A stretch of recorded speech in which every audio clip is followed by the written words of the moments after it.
नमस्कार दोस्तों, स्वागत है आपका सिंकोरी एजुकेशन यूट्यूब चैनल पे। मेरा नाम है अजय शर्मा और मैं यहाँ पे क्लास 11th की मैथ्स को ले रहा हूँ। आज हम यहाँ पे बात करने वाले हैं एक नए चैप्टर के बारे में, जो है हमारा चैप्टर नंबर 13 सीबीएसई के लिए और आरबीएसई के लिए भी। हमारा लिमिट्स एंड डेरिवेटिव जो है वो बहुत इंपॉर्टेंट चैप्टर है दोस्तों। इस बार के एग्जामिनेशन के अंदर जो आपका फाइनल एग्जाम होगा 11th का, उसके अंदर लिमिट्स एंड डेरिवेटिव्स का बहुत इंपॉर्टेंट रोल है और ये चैप्टर इसीलिए मैंने लिया है क्योंकि ये बहुत इंपॉर्टेंट है एग्जाम पॉइंट ऑफ व्यू से। तो चलिए स्टार्ट करते हैं। जल्दी से जाके यहाँ पे वीडियो को लाइक कर दें, चैनल को सब्सक्राइब कर दें और कमेंट जरूर कर दें कि आपको कौन सा पार्ट सबसे अच्छा लगा। तो स्टार्ट करते हैं लिमिट्स एंड डेरिवेटिव्स के बारे में। सबसे पहले आज मैं बात करने वाला हूं दोस्तों लिमिट्स के बारे में कि लिमिट क्या होती है। बिल्कुल नया चैप्टर है आपके लिए, बिल्कुल आपने कोऑर्डिनेट ज्योमेट्री भी पढ़ के आया आप लोग 11th में। कॉनिक सेक्शन जो 11 चैप्टर था 11 वाला, वो वाला पार्ट भी आपके लिए बिल्कुल नया था, लेकिन कोऑर्डिनेट से आप थोड़े फेमिलियर थे क्योंकि आपने 10th क्लास में उसको पढ़ा था। अब यहाँ पे 13 चैप्टर जो है बिल्कुल नया है आप लोगों के लिए और बहुत सारे बच्चों को इसमें प्रॉब्लम आती है। मैं यहाँ पे बेसिक से स्टार्ट करना चाहता हूँ जिससे कि आपको इजीली ये वाले चैप्टर के अंदर अंडरस्टैंडिंग आ जाए और अच्छे से आप यहाँ पे क्वेश्चंस को अटेम्प्ट कर पाएं। तो चलिए स्टार्ट करते हैं।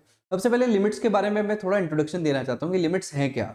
लिमिट्स बेसिकली क्या है दोस्तों, एक बाउंड्री है जो कि यहाँ पे किसी भी चीज़ के ऊपर लिमिट लगा दी जाती है। कि मान लीजिए जैसे अपन एक जनरल एग्जाम्पल लेते हैं कि आपको यहाँ पे बोल दिया जाए कि आपको यहाँ से स्कूल तक जाना है और स्कूल से वापस घर आना है, तो ये आपके लिए क्या होगी, एक लिमिट होगी।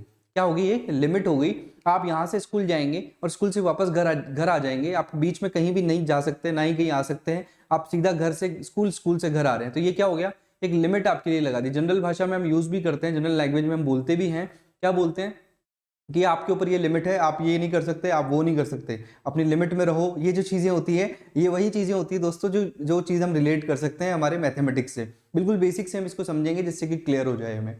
अब यहाँ पे मैंने कुछ लिखा है लिमिट्स एंड डेरिवेटिव्स। आज मैं जो बात करने वाला हूँ दोस्तों, वो किसकी बात करने वाला हूँ, लिमिट्स की ही बात करने वाला हूँ। लिमिट्स क्या है, हमारी बाउंड्री है कि यहाँ से आगे आप नहीं जा सकते। अब मैथ्स की भी कुछ अपनी बाउंड्रीज है, मैथ्स की भी अपनी कुछ लिमिट है जहाँ तक वो जा सकता है। मैथ्स जो सब्जेक्ट है हमारा, उसकी यहाँ पे क्या है, कोई ना कोई लिमिट है। अब लिमिट क्या है आज आपको बताऊंगा, आज आपको पता भी लग जाएगा कि मैथ्स की क्या लिमिट है। जैसे कि आपको पता है कि कोई भी लिमिटेशन या बाउंड्री जो है मैथ्स के अंदर, वो क्या है। यहाँ पे मान लीजिए 3 को 3 से डिवाइड किया मैंने, तो क्या आया मेरे पास, 1 आ गया। 3 को 3 से डिवाइड किया तो 1 ही आता है।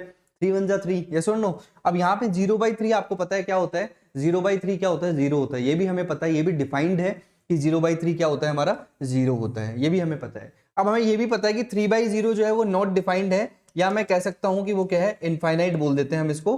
क्या आ जाएगा, इसका वैल्यू इनफाइनाइट आ जाएगा। आपको पता है ये बात भी, ये तीनों चीजें आपको पता है कि 3/0 क्या होता है, हमारा इनफाइनाइट हो जाता है। और यहाँ पे 0/3 क्या हो जाता है, 0 हो जाता है। और 3/3 क्या हो जाता है, 1 हो जाता है। ये चीजें आपको पता है, बेसिकली आप इसके बारे में जानते हैं। अब आगे बात करें, अगर मैं यहाँ पे अगर लिखना चाहूँ कि किस तरीके से इन जो चीजें अपनी 0, इन्फिनिटी और 1 आती है, तो यहाँ पे आपको ये चीज नहीं पता कि 0/0 क्या होता है।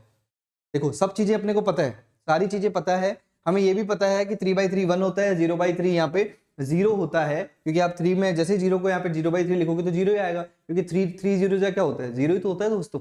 तो आप 0 बोल देंगे। यहाँ पे 3/0 इनफाइनाइट बोल देते हैं, नॉट डिफाइंड बोल देते हैं, क्योंकि 0 की कोई टेबल नहीं होती। तो यहाँ पे क्या हो जाता है, नॉट डिफाइंड आ जाता है। सिंपल, अपने को ये चीजें तो हमें बेसिकली हमें पता है। हम यहाँ पे ये नॉलेज लेके आए हैं 10th क्लास के अंदर। लेकिन हम यहाँ पे आगे बढ़ते हैं, हमारे लिए इंपॉर्टेंट क्या है। अगर हम 0/0 की बात करें दोस्तों, तो वो क्या हो सकता है। बहुत सारे लोग कहेंगे कि 0/0 क्या होगा, 0 होगा, यस और नो। कुछ बच्चे ऐसे कहेंगे कि 0/0 तो सर 1 होगा।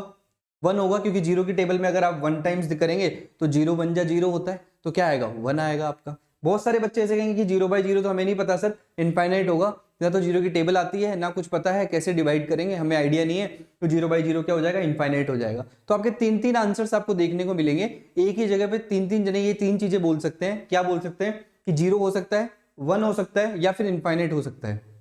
यहीं पे हमारी जो है लिमिट की शुरुआत होती है दोस्तों। हम यहीं पे जो है लिमिट को लगाते हैं कि 0/0 जो है फॉर्म है हमारा, वो कोई भी डिफाइन नहीं किया अभी तक, इसको डिफाइंड नहीं है। ये टर्म जो है हमारा 0/0 क्या है, डिफाइंड नहीं हुआ है। तो यहाँ पे हम क्या कह सकते हैं, ये एक इनवैलिड चीज है, या फिर हम कह सकते हैं इसको कि ये इनडिटर्मिनेट है। क्या है ये, इनडिटर्मिनेट चीज है। इनडिटर्मिनेट भी इसको बोल देते हैं अपन, या इनवैलिड आप सीधे शब्दों में समझे। इसका मतलब क्या होगा कि 0/0 की फॉर्म को हमें नहीं लाना है। अगर 0/0 की फॉर्म को हम ले आएंगे तो हम उसको डिफाइन नहीं कर पाएंगे, क्योंकि मैथमेटिक्स में यहाँ पे 0/0 के बारे में कुछ भी नहीं है, डिफाइंड ही नहीं है, तो हम कैसे उसको बताएंगे। तो ये हमारी लिमिटेशंस हैं, ये हमारी लिमिट है। अगर इस लिमिट के बारे में बात करें, यहीं से शुरुआत होती है हमारी लिमिट्स की। इस चैप्टर की शुरुआत भी यहीं से होती है। मतलब क्या है दोस्तों, सीधी भाषा में मैं आपको समझाऊं तो यहाँ पे अगर आपको 0/0 फॉर्म आपका कहीं पे बन रहा है तो वहां पे उसको आपको अवॉइड करना है, आपको बचाना है कि 0/0 फॉर्म नहीं बनना चाहिए, जिससे क्या होगा, इनवैलिड फॉर्म बन जाएगा, इनडिटरमिनेट फॉर्म बन जाएगा, उससे आगे मेरा क्वेश्चन सॉल्व नहीं हो पाएगा। तो आपको क्या करना है, बेसिकली लिमिट का मतलब क्या है कि 0/0 से क्वेश्चन को जाने से बचाना है, 0/0 का फॉर्म बनना नहीं चाहिए, 0 से अगर 0 डिवाइड हो रहा है ये वाला फॉर्म आपको बनने नहीं देना है। तो बेसिकली ये मेरा इंट्रोडक्शन था आपको लिमिट्स के लिए। अब मैं आगे जो बात करूंगा उसमें क्वेश्चंस की बात करूंगा। आप इसका एक बार पहले स्क्रीनशॉट ले लें जिससे आप नोट्स भी बना सकते हैं आसानी से। तो यहाँ पे आपने इसका स्क्रीनशॉट ले लिया होगा, आपने समझ लिया होगा कि क्या मैं बात करना चाह रहा हूँ, क्या चीजें डिफाइंड है और क्या चीजें नहीं डिफाइंड है, उन दोनों के बारे में मैंने यहाँ पे बात करी। चलिए, तो लिमिट की शुरुआत जो होती है दोस्तों वो यहीं से होती है। मैं कुछ क्वेश्चन लेता हूँ आपके लिए, एग्जाम्पल्स लेता हूँ जिससे हम समझने की कोशिश करेंगे कि क्या हो रहा है एक्चुअल में लिमिट्स के अंदर। आपको बोला गया एक एक्सप्रेशन दिया हुआ है x²-4/x-2 और आपको बोला गया है कि एट x=1 इसका वैल्यू आपको फाइंड करना है। तो आप इसको कैसे कैसे जो है इसकी वैल्यू को फाइंड कर सकते हैं। आप क्या करेंगे, x=1 की वैल्यू को यहाँ पुट करेंगे, क्या आ जाएगा 1² - 4, यहाँ पे नीचे आ जाएगा 1 - 2, इसको सॉल्व करेंगे तो क्या आएगा दोस्तों -3 और -1, या इसको सॉल्व और करेंगे तो क्या आ जाएगा 3 आ जाएगा आपका। यहाँ पे कोई भी आपका इनवैलिड फॉर्म नहीं बना, एट x=1 जो है सीधा सीधा आपका वैल्यू क्या आ गया दोस्तों 3 आ गया। इजीली आप इसको समझ सकते हैं। आगे देखिएगा, आप यहाँ पे देखिए एट x=2 आपने लिखा तो 2² - 4/2 - 2 आपने लिखा तो क्या आ गया आपका 4 - 4/2 - 2, वो क्या बन गया हमारा 0/0 बन गया, जो कि हमें नहीं बनने देना है। ये हमारा इनवैलिड फॉर्म आ गया। मैं आपको क्या समझाना चाह रहा हूं यहाँ पे कि आपने यहाँ पे 2 रखा, 2 का स्क्वायर 4 हो गया, 4 में से 4 गया क्या बचा है आपका 0 आ गया, और 2 - 2 क्या आ गया आपका 0 आ गया। तो क्या बन गया आपका 0/0 फॉर्म बन गया, जो मैंने कहा था कि ये क्या है इनवैलिड है, इनडिटरमिनेट है। तो मैंने ये बोला कि ये इनवैलिड है तो इसको लाना नहीं है, इसको हमें हटाना है, इसको हम ये वाला फॉर्म हमारा आना ही नहीं चाहिए यहाँ पे आंसर के अंदर। तो जैसे ही ये वाला फॉर्म नहीं आना चाहिए तो किसकी शुरुआत होती है, यहाँ से लिमिट्स की शुरुआत यहीं से होती है। लिमिट जब हम लगाते हैं तब यहाँ पे ये वाला फॉर्म नहीं आता। समझ में आई नहीं आई बात? तो लिमिट का बेसिक इंट्रोडक्शन समझ में आया होगा आपको कि लिमिट की शुरुआत कहाँ से होती है, लिमिट जो चैप्टर है वो पढ़ते क्यों है हम, और ये चीजें यहीं से शुरुआत होती है हमारी कि 0/0 को फॉर्म को नहीं आने देना ही हमारी क्या है लिमिट है। जब भी हम लिमिट लगाते हैं तो इस बात का ध्यान रखते हैं कि 0/0 की फॉर्म इनवैलिड फॉर्म जो है वो नहीं बननी चाहिए। उसके लिए हमें जो भी सिंप्लीफिकेशन मेथड यूज करना पड़े, चाहे हमें यहाँ पे आइडेंटिटीज का यूज करना पड़े, मैं बताऊंगा आगे आपको लिमिट्स एंड डेरिवेटिव्स के अंदर कि कौन कौन सी आइडेंटिटीज को यूज किया जाता है, किस तरीके से इसका सोल्यूशन किया जाता है। ठीक है, तो ये इंपॉर्टेंट है। देखो 0/0 बन गया, ये वाली चीज गलत हो गई, इसका मतलब हम इसको कंसीडर नहीं करेंगे। एट x=2 अभी हम इसको डिफाइन नहीं कर सकते, लिमिट्स की मदद से कैसे डिफाइन करेंगे वो मैं आपको आगे बताऊंगा। तो यहाँ पे इसका भी आप एक बार स्क्रीनशॉट ले लीजिए, जो कि बेसिक क्वेश्चंस हैं जो आपको समझाएंगे कि लिमिट्स क्या है, उसके बारे में बताएंगे। यहाँ पे आपने इसका स्क्रीनशॉट ले लिया होगा, आसानी से समझ लिया होगा। अब नेक्स्ट पार्ट की तरफ बढ़ते हैं, नेक्स्ट पार्ट की तरफ बढ़ते हैं कि और क्या क्या चीजें होती हैं इसमें। सबसे पहली बात मैंने यहाँ पे 2 चीजें डिफाइन करी है कि जब भी आप लिमिट को सॉल्व करेंगे दोस्तों, तो आपको लिमिट सॉल्व करने के लिए दो मेथड यहाँ पे बेसिकली यूज होंगे। पहला मेथड होगा कि आप सिंप्लीफिकेशन मेथड के थ्रू आप इसको सॉल्व कर सकते हैं और यहाँ पे 0/0 की फॉर्म लाने से बच सकते हैं, या फिर आप सीधी सीधी आइडेंटिटीज का यूज कर सकते हैं। और वो आइडेंटिटीज जो है बाय आइडेंटिटीज और बाय सिंप्लीफिकेशन, ये 2 चीजें, जो सिंप्लीफिकेशन का मतलब होता है दोस्तों बिल्कुल सरलीकरण करके, आइडेंटिटीज का मतलब होता है दोस्तों फॉर्मूला आप अप्लाई करके। तो ये 2 मेथड बेसिकली आप लिमिट्स में यूज करने वाले हैं। तो ये दोनों मेथड जो है आप नोट कर लें, साथ के साथ करते जाएं मेरे साथ। अब यहाँ पे देखिए यही क्वेश्चन, वापस से वही क्वेश्चन मैंने लिया है, उसी क्वेश्चन को मैंने यहाँ पे लिखा है। अब उस क्वेश्चन के अंदर देखेंगे आपके क्या लिखा हुआ है, x² - 2x - 2 ये लिखा हुआ है आपका, और एट x=2 लिखा हुआ है। अब इस वाले क्वेश्चन को कैसे करते हैं वो देखिएगा आप। यहाँ पे लिखा हुआ आपका x² - 2, यहाँ पे लिखा हुआ है x-2। तो अब आप x=2 पे आप जैसे ही इसकी वैल्यू रखते हैं 2² - 2 और नीचे लिखते हैं 2 - 2, तो आपका क्या बनता है 0/0 का फॉर्म बन जाता है, जो कि हमें नहीं लेना है। अब इसको बाई सिंप्लीफिकेशन मेथड कैसे कर सकते हैं उसके बारे में हमें सोचना है, अपने को दिमाग लगाना है कि क्या हो सकता है यहाँ पे, कैसे इसको सिंप्लीफाई कर सकते हैं। ये वाला मेथड तो यूज कर नहीं सकते हम, क्योंकि हमारे पास क्या है, हमें लिमिट्स के अंदर हमें बताना है कि ये जो इनवैलिड फॉर्म है ये तो लानी ही नहीं है हमें जो है इनवैलिड फॉर्म नहीं लानी, जो वैलिड फॉर्म्स है वही लेकर आनी है। तो यहाँ पे दूसरे तरीके से इसको सॉल्व करेंगे। अगर x² - 2 है दोस्तों, तो आपको पता है x² - 2 क्या होता है, इसको क्या लिख सकता हूं मैं, ये क्या है मेरा a का स्क्वायर माइनस b का स्क्वायर लिख सकता हूं क्या। देखिए यहाँ पे x का स्क्वायर माइनस √2 का स्क्वायर क्या हो जाएगा मेरा a² - b², यस और नो। अगर आप इसको देखें तो a² - b² होगा कि नहीं होगा, ये इस वाले फॉर्म को लिख सकता हूं क्या मैं। तो ये क्या होगा मेरा a² - b² को क्या लिख सकता हूं x - √2 और क्या हो जाएगा मेरा x + √2। आपको पता है a square minus b square का जो फॉर्मूला होता है वो होता है मेरा a plus B and a minus B. ये आपको पता होना चाहिए। ये बेसिक एल्जेब्रिक जो आइडेंटिटीज होती है हमारी, एल्जेब्रा जो पढ़ेंगे हम, बीजगणित जो पढ़ेंगे उसके अंदर हम इसको यूज करते हैं। x minus root two x plus root two a minus b, a plus b क्या होता है a square minus b square है। आप लोगों के लिए लिख देता हूँ, अगर किसी को फॉर्मूला नहीं पता ये तो आप उसको नोट कर सकते हैं। a minus B and a plus B होता है, वही यहाँ पे यूज किया है मैंने। अब b का स्क्वायर बनाया तो 2 का तो कोई स्क्वायर होता नहीं है, पर जब रूट 2 का स्क्वायर करते तो क्या आता है 2 ही आ जाता है। तो रूट 2 लिख सकता हूँ इसको या नहीं लिख सकता, बिल्कुल लिख सकता हूँ। तो ये वाली चीज को मैंने यहाँ पे सिंप्लीफाई कर दिया। अब डिवाइड में क्या आ जाएगा दोस्तों मेरे x माइनस 2 आ जाएगा। आएगा कि नहीं आएगा, बोलो आएगा कि नहीं आएगा। आप सिंपली इसको सॉल्व कर सकते हैं। अब यहाँ पे देखो, या तो आप क्या करें, x स्क्वायर माइनस 2 आया उसको आपने लिख दिया कि ये हो गया मेरा x minus root two x plus root two. आप सीधा सीधा ये कर सकते हैं। एक तो ये तरीका हुआ। क्या इसी क्वेश्चन के अंदर अगर आपको ये बोला जाता कि आप यहाँ पे लिखेंगे 2 का स्क्वायर एक्स स्क्वायर माइनस 4 ले लेते तब क्या होता, उसके बारे में भी बात करूंगा। अब आप इसको सिंप्लीफाई कर सकते हैं। अब यहाँ पे आप जैसे ही x का वैल्यू रखेंगे तो क्या आएगा 2 minus root two, 2 plus root two, और यहाँ पे 2 माइनस 2 0 हो जाएगा। तो ऊपर तो कोई ना कोई वैल्यू बन रही है ना, तो यहाँ पे क्या होगा डिवाइड बाई 0 करेंगे तो क्या आ जाएगा आपका सीधा सीधा आपको क्या मिल जाएगा इनफाइनाइट मिल जाएगा, या नॉट डिफाइंड आप बोल देंगे, या कोई भी वैल्यू आपको मिल जाएगी। 0 बाई 0 का फॉर्म नहीं बनेगा। तो ये सिंप्लीफिकेशन मेथड है। इसी को मैं वापस से एक बार करके दिखाता हूं आपको कि किस तरीके से ऐसे क्वेश्चन में अगर आपकी वैल्यू को थोड़ा सा मॉडिफाई किया जाए तो क्या होगा। अगर मैं यहाँ पे लिखूं कि यहाँ पे 4 है दोस्तों, क्या है सीधा सीधा आपका क्या है यहाँ पे 4 है। इस क्वेश्चन में थोड़ा सा चेंज करते हैं, 0 बाई 0 फॉर्म कैसे बन रहा है अब यहाँ पे चेक करेंगे।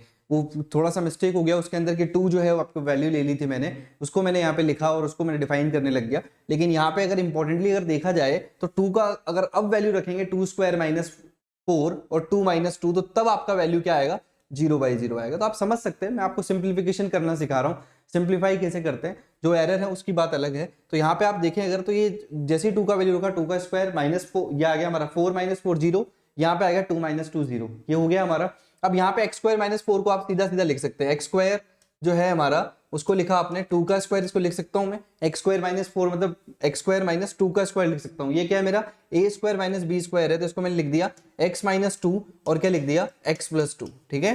अब यहाँ पे आप देखेंगे कि नीचे क्या आ गया एक्स माइनस 2 आ गया। अब ये कैंसिल आउट हो गया। अब आसानी से आप यहाँ पे वैल्यू बता सकते हैं। यहाँ पे जैसे 8x इक्वल टू 2 रखेंगे तो आपका क्या आ जाएगा 2 प्लस 2 कितना आ जाएगा दोस्तों 4 आ जाएगा। क्या यहाँ पे 0 बाई 0 मिला क्या आपको। ये सिंप्लीफिकेशन मेथड है हमारा। हम क्या कर रहे हैं बेसिकली 0 बाई 0 को एलिमिनेट कर रहे हैं, हम उसको आने नहीं दे रहे क्योंकि वो इनवैलिड फॉर्म है। इनवैलिड फॉर्म को हमें यहाँ पे लाना नहीं है, इसीलिए हमें लिमिट की शुरुआत हुई है यहाँ पे। और लिमिट जो है उसको पढ़ने का रीजन भी यही है। तो यहाँ पे अगर आपका 4 जो है वो वैल्यू आया दोस्तों, 4 आपका आंसर आया। लेकिन यहाँ पे क्या आ रहा था जब इस 2 को रख रहे थे तो 2 का square minus 4 upon 2 minus 2 that is equal to 0 by 0। तो ये वाला फॉर्म बन रहा था जो हमें नहीं बनाना है। जो हमें नहीं बनाना है तो हमारा करेक्ट क्या होगा, बाई सिंप्लीफिकेशन मेथड से मैंने आंसर बता दिया। इसका क्या होगा 4 होगा। 0 बाई 0 की फॉर्म को मैंने बनने ही नहीं दिया। इसका स्क्रीनशॉट ले लीजिए, बहुत इंपॉर्टेंट है ये बेसिक क्वेश्चन, जिससे आपको पता लगेगा कि कौन सी फॉर्म को एलिमिनेट कर रहे हैं, कौन सी फॉर्म को रख रहे हैं। तो यहाँ पे आपने इसको स्क्रीनशॉट ले लिया होगा, आपने समझ लिया होगा कि मैं क्या कर रहा हूँ, कौन सी फॉर्म को एलिमिनेट कर रहा हूँ, कौन सी फॉर्म को रख रहा हूँ। तो वही चीज यहाँ पे हो रही है। 0 बाई 0 को हटा दिया, सिंप्लीफाई यहाँ पे किया सिंप्लीफिकेशन मेथड से, तो क्या आंसर आ गया मेरा 4 आ गया। उम्मीद करता हूँ ये बात आपको समझ में आई होगी। 2 पार्ट मैंने बताए थे दोस्तों, एक बताया था बाई सिंप्लीफिकेशन मेथड, एक बताया था बाई आइडेंटिटीज। तो कुछ आइडेंटिटीज भी होती हैं, इसके बारे में मैं आसानी से आपको पूरा डिटेल स्टडी करवाऊंगा।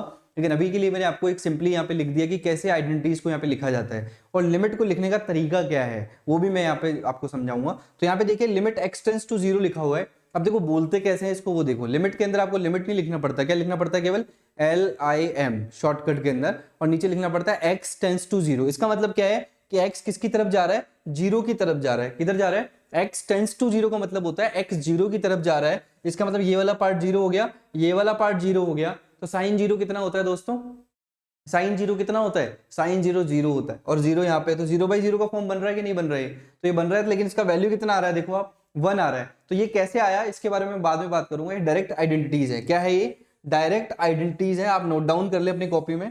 अगर आप यहाँ पे देखें तो tan x बाई एक्स भी क्या आ गया हमारा 1 आ गया। और यहाँ पे अगर आप देखें लिमिट x टेंड्स टू 0 हो और 1 minus cos x upon x हो तो वो क्या आ गया हमारा 0 के इक्वल आ गया। ये सिंपल आइडेंटिटीज है।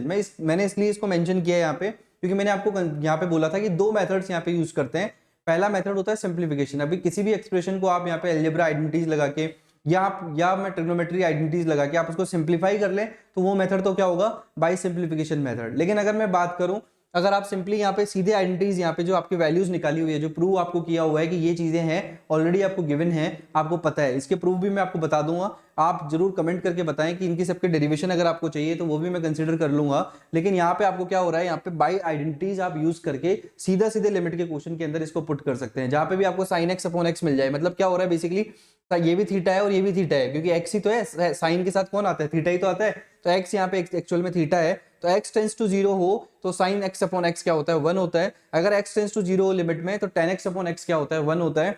और अगर x टेंस टू 0 हो लिमिट में 1 माइनस कोस एक्स क्या होता है, हमारा x होता है। आपको 1 minus cos x upon x जो है वो क्या होता है, 0 होता है। तो ये तीनों आइडेंटिटीज आपको पता होनी चाहिए, और भी आइडेंटिटीज आएगी साथ में, मैं आपको कंसिडर यहाँ पे नोट डाउन करवाते जाऊंगा, जिससे आपका लिमिट एंड डेरिवेटिव अच्छे से हो जाए। तो ये मैंने आज कुछ इंपॉर्टेंट बातें बताई है आपको कि क्या होता है लिमिट, उसका इंट्रोडक्शन क्या है, कौन कौन से मेथड से उसको सॉल्व कर सकते हैं, उसका बेसिक कंसेप्ट क्या है लिमिट को लाने का। और ये चैप्टर बिल्कुल नया था आप लोगों के लिए 10th के बाद पढ़ने के लिए, जो भी पीसीएम के स्टूडेंट हैं, वो जिनके पास मैथ्स जो है वो ऑप्शनल सब्जेक्ट है, उन सबके लिए यहाँ पे जो है बिल्कुल यहाँ पे ये क्या है, नई चीजें हैं। तो यहाँ पे मैंने उसको डिटेल में आपको समझाया। उम्मीद करता हूँ आपको ये जो क्लास है वो बहुत पसंद आई होगी। अगर आपको ये क्लास पसंद आई तो वीडियो को लाइक जरूर करना, नीचे जाके कमेंट जरूर करना कि आपको कौन कौन से पार्ट यहाँ पे लिमिट्स एंड डेरिवेटिव्स में चाहिए, आपको कहाँ पे दिक्कत आ रही है। और वीडियो को लाइक करके शेयर जरूर कर देना अपने फ्रेंड्स के साथ जो भी क्लास 11th के हैं, क्योंकि बहुत इंपॉर्टेंट चैप्टर है, काफी अच्छा वेटेज है इसका। तो मिलते हैं दोस्तों नेक्स्ट क्लास में, जिसमें हम बात करेंगे लिमिट्स एंड डेरिवेटिव्स के सेकंड पार्ट की, जिसमें हम देखेंगे कि कैसे क्वेश्चंस को सॉल्व किया जाता है।